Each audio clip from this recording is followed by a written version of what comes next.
Hello बच्चों।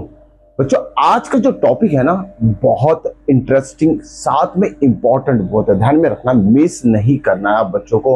आज का जो टॉपिक है बहुत इंपॉर्टेंट, जो क्वेश्चंस आज डिस्कस करने वाले बहुत ज्यादा important, related to any examination till board. Okay, तो ये सारे क्वेश्चन अच्छे से समझ के इसे लिख कर रख लीजिए आप। तो हम बात कर रहे हैं page number 13 from chapter 1। Okay, Intex question की बात कर रहे हैं हम, जो कि आज हम डिस्कस करने वाले हैं। इसका सॉल्यूशन किस तरीके से लिखा जाता है और इसके पीछे जो इंपॉर्टेंट कॉन्सेप्ट है वो आप बच्चों को समझना है। ओके, तो चलिए शुरुआत करते हैं। Intex question page number 3 chapter 1 chemical reactions and equation. पहले क्वेश्चन समझ लेते। देखिए, क्वेश्चन नंबर 1 प्रीवियस वीडियो में मैं बता चुका हूं, डिस्कस कर चुके। क्वेश्चन नंबर 2 और 3 आज हम समझने वाले हैं, जो कि बहुत इंपॉर्टेंट है। ओके, अब देखिए, पहले क्वेश्चन 3 लिख चुका हूं मैं, 2 बाद में डिस्कस कर लेते हैं। पहले 3 सबसे ज्यादा इंपॉर्टेंट क्वेश्चन है, 3 नंबर। ओके, तो देखिए इस क्वेश्चन में क्या बोला गया है।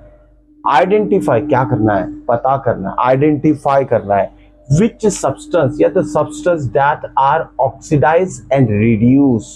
ये 2 वर्ड जो है ना, यही सबसे ज्यादा इंपॉर्टेंट थिंग है इस क्वेश्चन में। The substance that are oxidise and reduce. तो सारा कंफ्यूजन ये 2 वर्डिंग में बच्चों को होता है। इस सारा कंफ्यूजन आज की वीडियो में दूर होने वाला है। ओके, देखिए इसके लिए 2 केमिकल रिएक्शंस यहाँ हमें दी गई है, first one and second one. चलिए वन बाय वन डिस्कस करते हैं। इस केमिकल रिएक्शन में कौन सा सब्सटेंस ऑक्सीडाइज हो रहा है, कौन सा सब्सटेंस रिड्यूस हो रहा है, ये हमें पता करना है और लिखना है। ठीक है, अब देखिए सबसे पहले मीनिंग समझ लेते हैं कि ऑक्सीडाइज का मतलब। देखिए, ऑक्सीडेशन रिएक्शन अलग होता है, रिडक्शन रिएक्शन अलग होता है, जिसका डेफिनेशन ऑलरेडी मैं आप बच्चों को बता चुका हूं। Oxidation means addition of oxygen, reduction means removal of oxygen. ये 2 चीज और भी इसका डेफिनेशन जैसी, ठीक है, उसको डिस्कस बाद में करते हैं। सिंपल डेफिनेशन इसका, ऑक्सीडेशन रिएक्शन का एडिशन ऑफ ऑक्सीजन, ओके, या तो फिर रिमूवल ऑफ हाइड्रोजन, या रिडक्शन के लिए क्या करेंगे हम, removal of oxygen, addition of what, hydrogen. तो ये सिंपल सी डेफिनेशन है। लेकिन ऑक्सीडेशन रिएक्शन, रिडक्शन रिएक्शन अलग होता है। यहां पूछा है विच सब्सटेंसेस ऑक्सीडाइज और रिड्यूस। ऑक्सीडाइज का मतलब समझ लेते हैं। देखिए, अब जो भी सब्सटेंस ऑक्सीडाइज होगा उसमें क्या होगा, एडिशन ऑफ ऑक्सीजन होगा। ध्यान में रखिएगा। Okay, addition of oxygen, O2 लिखो या तो ऑक्सीजन लिख लो, ठीक है। या जो सब्सटेंस रिड्यूस होगा इसमें कुछ ना कुछ रिमूव करेगी। क्या रिमूव करेगी हम, सेम चीज, ऐसा सब्सटेंस जिसमें से ऑक्सीजन रिमूव हो रहा है तो वो सब्सटेंस रिड्यूस हो रहा है करके देखिए अब समझते हैं इसको एग्जांपल से, जो कि दिया है। हम एग्जांपल नहीं बोलेंगे, क्वेश्चन नंबर 1। अब देखिए सोडियम, ये सोडियम प्लस ऑक्सीजन मिलके क्या बन रहा है, sodium oxide. Okay, metal oxide, sodium oxide, metal oxide इसका कॉमन नेम रहेगा। Sodium is a metal. अब देखिए यहाँ, अब पता करना है कि इस केमिकल रिएक्शन में कौन सा सब्सटेंस ऑक्सीडाइज हो रहा है या कौन सा सब्सटेंस रिड्यूस हो रहा है। अब देखिए सोडियम में क्या हो रहा है, ऑक्सीजन ऐड हो रहा है, ठीक है। सोडियम में क्या हो रहा है, एडिशन ऑफ ऑक्सीजन, और ये ऑक्सीजन इसमें ऐड होके Na2O बन रहा है, सोडियम ऑक्साइड। अब देखिए oxidise, which substance is oxidise, ये है हमारा मेन क्वेश्चन, इसे नहीं बोलना है हमें। विच सब्सटेंस इज ऑक्सीडाइज मतलब किसमें ऑक्सीजन ऐड हो रहा है, जिस सब्सटेंस में ऑक्सीजन ऐड हो रहा है वो ऑक्सीडाइज हो रहा है। ध्यान में रखिएगा, सोडियम में ऑक्सीजन ऐड हो रहा है मतलब this substance is oxidise. Okay, sodium is oxidise. क्यों सोडियम इज, सोडियम को बोलेंगे it is oxidise because oxygen is added to sodium, इसलिए सोडियम यहां ऑक्सीडाइज हो रहा है। तो इसका आंसर क्या रहेगा, हम लिख लेते हैं। Answer to this question is Na for sodium is oxidise, मतलब जिसमें ऑक्सीजन ऐड हो रहा है वो सब्सटेंस क्या है, या सोडियम है। सो सोडियम इज ऑक्सीडाइज, ये है इस क्वेश्चन का आंसर। सिंपल सा केमिकल रिएक्शन है इस पे। ओके, अब बारी आती है सेकंड नंबर की, कॉपर ऑक्साइड। ये देखिए, ये जो एक्टिविटी है आपने पढ़ चुके हैं 1.11, ये एक्टिविटी से रिलेटेड क्वेश्चन है। जब कॉपर को हम हीट करेंगे तो कॉपर ऑक्साइड ब्लैक कलर का लेयर फॉर्म होता है कॉपर ऑक्साइड का, ठीक है। वही केमिकल रिएक्शन यहाँ दिया, लेकिन यहाँ क्वेश्चन अलग है। यहाँ बोला गया कि इस केमिकल रिएक्शन में कौन सा सब्सटेंस ऑक्सीडाइज हो रहा है, कौन सा रिड्यूस हो रहा है, वो हमें यहाँ पता करना है। ठीक है, तो चलिए समझते हैं केमिकल रिएक्शन। CuO, ठीक है, ये कॉपर ऑक्साइड ऑलरेडी दिया है। When hydrogen gas is passes through CuO, heating process भी होती है इसमें, ध्यान में, during heating when CuO copper oxide is heated and during this when hydrogen gas is passes, तो क्या होता है, CuO reduces to Cu। अब देखो यार, reduces का मतलब समझ लेते हैं। reduce मतलब घट जाना। CuO में से क्या हो रहा है, ये जो ऑक्सीजन है ये रिमूव हो जाएगा इसमें से। जब किसी में से ऑक्सीजन रिमूव हो रहा है वो रिड्यूस टू Cu हो रहा है, तो यहाँ जो Cu है वो रिड्यूस टू Cu हो रहा है, ध्यान में रखिएगा। यहाँ क्या बोलेंगे हम, CuO reduces to Cu। अब कौन सा सब्सटेंस रिड्यूस हो रहा है यहाँ, ये भी समझना है। CuO रिड्यूस हो रहा है, ध्यान में रखिए। क्यों रिड्यूस हो रहा है, क्योंकि इसमें से एक पार्ट निकल जा रहा है, ऑक्सीजन रिमूव हो रहा है। ओके, यहाँ से ऑक्सीजन रिमूव हो रहा है, so CuO is said to be reduce. तो पहले ये आंसर लिख लेते हैं हम, CuO इज रिड्यूस, काय में रिड्यूस हो रहा है, CuO रिड्यूस टू Cu में हो रहा है। ठीक है, ये पहला पार्ट हो गया इस केमिकल रिएक्शन का। अब दूसरा पार्ट भी इसमें इंक्लूड है, विच सब्सटेंस इज ऑक्सीडाइज। देखिए इसमें तो सिंपल सा था, इसमें सिर्फ ऑक्सीडाइज दिया था, रिड्यूस वाला पार्ट नहीं था इसमें, तो यहाँ सिर्फ हमने लिखा है द सब्सटेंस इज ऑक्सीडाइज। लेकिन इसमें दो पार्ट है, कोई सब्सटेंस रिड्यूस हो रहा है जो ऑलरेडी लिख चुके, CuO रिड्यूस टू Cu। अब इसमें कोई एक और सब्सटेंस है जो ऑक्सीडाइज भी हो रहा है, तो यहाँ हम देखेंगे। Okay, this is what H2O, sorry this is H2O water.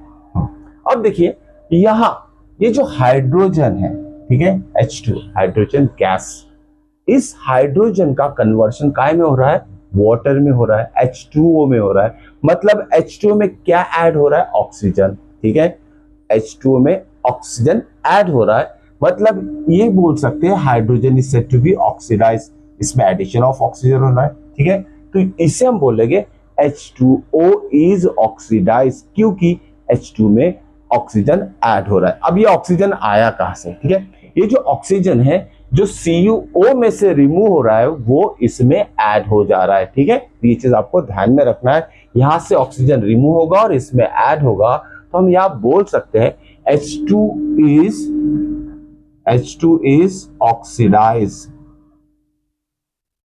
To H2O। तो ये पूरा स्टेटमेंट लिखना बहुत इंपॉर्टेंट है। तो यहां समझ लिया हमने कि कौन सा सब्सटेंस रिड्यूस हो रहा है, CuO is reduce to Cu, okay, और H2 is oxidise to H2O। This is the perfect answer for this question. Hope so कि सारे डाउट्स क्लियर हो चुके होंगे इस क्वेश्चन से रिलेटेड। अब बारी है क्वेश्चन नंबर 2 की।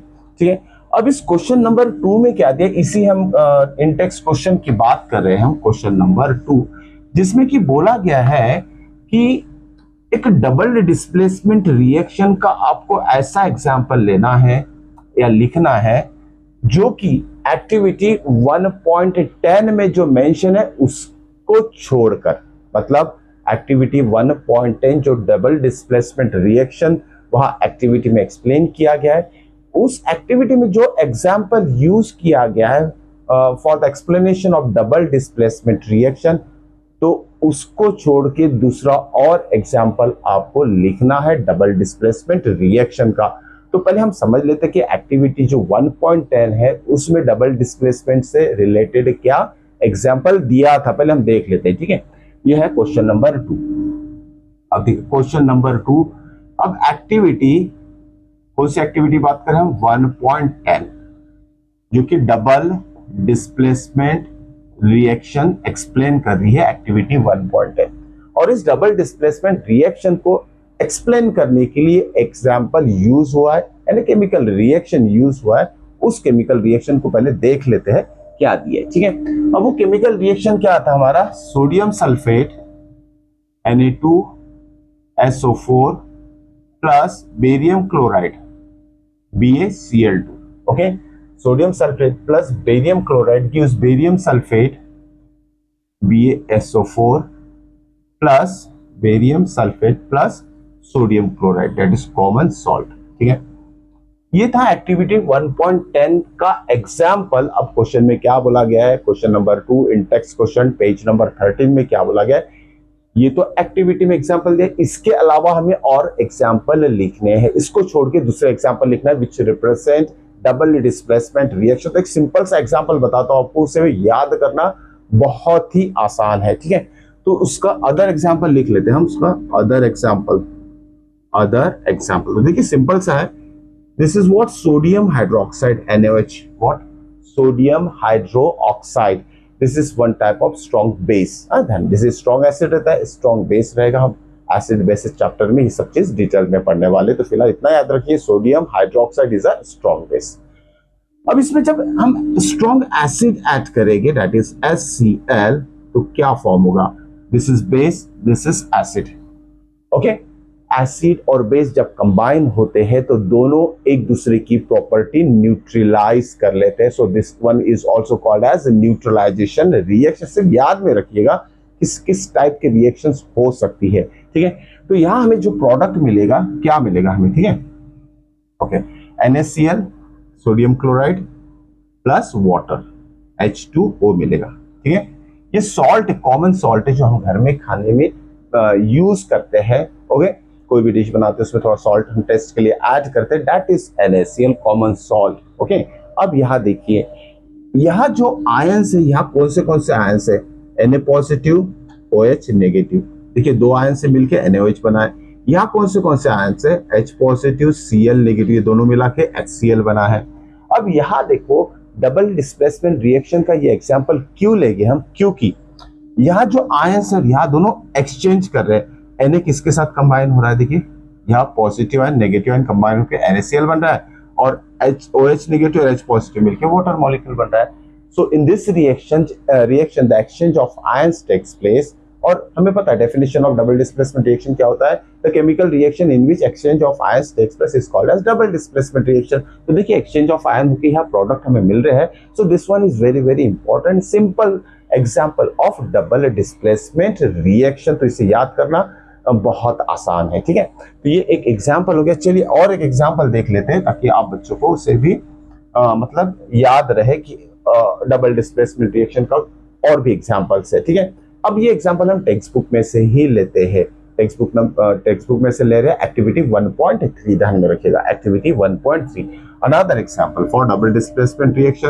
अब इसमें देखिए इस एग्जाम्पल में हम क्या लेंगे, लेड नाइट्रेट, जो कि एक्टिविटी 1.3 में दिया, लेड नाइट्रेट PbNO3/2, ठीक है। This is the formula for lead nitrate, भूलना नहीं है, एक्टिविटी 1.3 में ये दिया है, आप अच्छे से देख सकते हो, ओके। लेड नाइट्रेट सोल्यूशन बोला है इसलिए एक्वस लिखिएगा, in water when added with solution of potassium iodide Ki, potassium iodide, ये दोनों के सॉल्यूशन को मिक्स करेंगे, ओके। तो क्या फॉर्म हो रहा है देख लेते हैं। यह जो प्रोडक्ट हमें मिलेगा वो है लेड आयोडाइड PbI2, ठीक है। This led iodide is very very important, ध्यान में रखा, प्लस लेड आयोडाइड मिल रहा है हमें, लेड आयोडाइड, और रहेगा क्या, KNO3, पोटेशियम नाइट्रेट, KNO3, ठीक है। इस तरीके से इसका प्रोडक्ट मिल गया। अब यहां देखिए ये डबल डिस्प्लेसमेंट का एग्जाम्पल तो है ही, साथ में ये प्रेसिपिटेशन रिएक्शन का भी एग्जाम्पल है। जिन बच्चों को अगर अभी भी डाउट है precipitation reaction double displacement reaction, वो डाउट भी अभी मैं क्लियर कर देता हूं, ठीक है। अब देखिए ये भी डबल डिस्प्लेसमेंट रिएक्शन का एग्जाम्पल, ये भी डबल डिस्प्लेसमेंट रिएक्शन का एग्जाम्पल, लेकिन सिर्फ इसी को हम प्रेसिपिटेशन रिएक्शन क्यों कहेंगे, इसको क्यों नहीं कहेंगे प्रेसिपिटेशन रिएक्शन, ओके।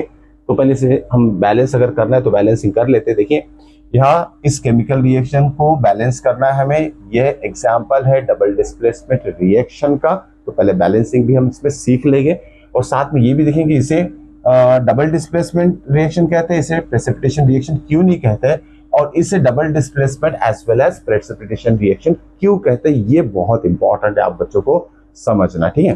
तो पहले बैलेंसिंग की बात आती है, चलिए ये तो ऑलरेडी बैलेंस, इसकी बात करते हैं। देखिए नाइट्रेट आयन है NO3, ये भी नाइट्रेट आयन है, ठीक है। यहाँ कितने हैं, 2 है, नाइट्रेट आयन कितने हैं, 2 है, यहाँ कितना है, 1 है, तो इसे इंटू 2 कर दीजिए आप, ठीक है, जिससे कि नाइट्रेट आयन 2 हो गए।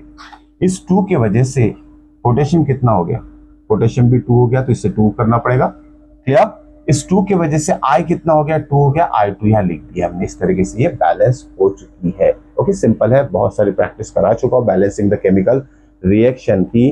तो जिस बच्चों ने अगर नहीं दिखा है तो मेरे मतलब जितने भी डिस्क्रिप्शन बॉक्स में लिंक दी गई है शॉर्ट्स के फॉर्म में बता चुका हूँ, तो सारा देख सकते हैं, समझ सकते हैं। ठीक है, अब यहाँ देखिए, यहाँ जो मैंने अंडरलाइन किया PbI2, this is called as precipitate. Shortcut में इसे PPTED लिखा जाता है, प्रेसिपिटेट। अब प्रेसिपिटेट क्या होता है, ऐसा सब्सटेंस फॉर्म होना जो वाटर में डिसॉल्व नहीं होता है। तो ये जो PbI2 सॉलिड स्टेट में रहेगा, ध्यान में रखिएगा, ये तो एक्वस ही रहेगा। ओके, इस सॉलिड स्टेट में जो PbI2 लेड आयोडाइड फॉर्म हो रहा है, सॉलिड फॉर्म में फॉर्म हो रहा है, और उसे जब वाटर में आप डिसॉल्व करोगे ना, वो डिसॉल्व नहीं होगा। ओके, तो ऐसे सब्सटेंस को हम प्रेसिपिटेट कहते हैं जो वाटर में डिसॉल्व नहीं होता है। तो ये PbI2 प्रेसिपिटेट है। तो केमिकल रिएक्शन, ऐसे केमिकल रिएक्शन ओके जिसमें प्रेसिपिटेट फॉर्म होता है, such a chemical reaction is said to be the precipitation reaction. So this is the example of precipitation reaction as well as what, double displacement reaction. साथ में और एक चीज याद रखना है आपको, इसका colour, it is very very important, yellow colour रहता है इसका, येलो प्रेसिपिटेट, ध्यान में रखिएगा, येलो प्रेसिपिटेट फॉर्म होता है। ऑलरेडी ये सब कुछ मैं डिस्कस कर चुका हूं, but it is in text question, so I have to explain each and everything. Hope so बच्चों की आज का जो एक्सप्लेनेशन टॉपिक जो भी था पेज नंबर 13 के इन टेक्स्ट क्वेश्चन आप सभी को समझ में आ चुके होंगे। अगर वीडियो पसंद आए तो एक लाइक और चैनल को सब्सक्राइब करना मत भूलिएगा, और साथ में अपने फ्रेंड्स लोगों के साथ शेयर करना मत भूलिएगा। ऐसी इंपॉर्टेंट क्वेश्चंस लेकर हम मिलते हैं नेक्स्ट वीडियो में। Till then, good bye.